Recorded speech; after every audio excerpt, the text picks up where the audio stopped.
La vittoria sul San Teodoro, la squadra più in forma del momento, che vantava una striscia di 9 gare utili e di quelle pesanti. Un successo, quello della Nuorese, ottenuto col piglio dalla grande squadra, in grado di dettare i tempi della sfida. E di questo parere anche Bernardo Mereu, tecnico della Nuorese. Una squadra che ha saputo mantenere il campo in maniera molto diligente e andare in vantaggio subito può essere un vantaggio, ma molte volte può anche essere una situazione che ti può creare delle difficoltà se non hai comunque una maturità e una capacità di saper stare sempre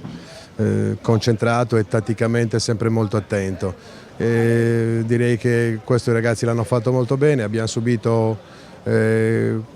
qualche pericolo su palla inattiva, su buoni calci piazzati di Medda, per il resto non abbiamo mai dato la possibilità al San Teodoro di arrivare alla conclusione. Di contro noi abbiamo creato anche prima del 2-0 le premesse per poterlo fare sia al primo che al secondo tempo, per cui dico che è stata una prova molto matura in una partita difficile dove la squadra ha dimostrato temperamento e capacità tattiche e di concentrazione sicuramente elevate. È stata una bella partita,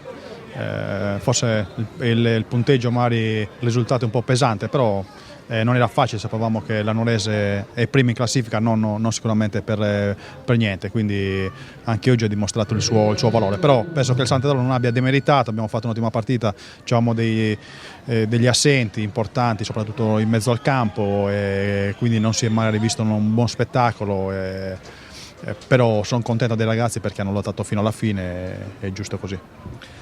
Mancano 4 partite, insomma voi l'obiettivo sarebbe quello di entrare nei playoff, insomma ci proverete fino alla fine. Ma è difficile, diciamo che stiamo guardando, non guardiamo la classifica ma guardiamo partita dopo partita, sappiamo che siamo un po' distanti dai playoff, siamo a 8 punti per il momento, adesso bisogna vedere i risultati di domani, però ripeto, bisogna guardare partita dopo partita, vediamo un attimino poi, faremo sicuramente i conti poi alla fine del campionato.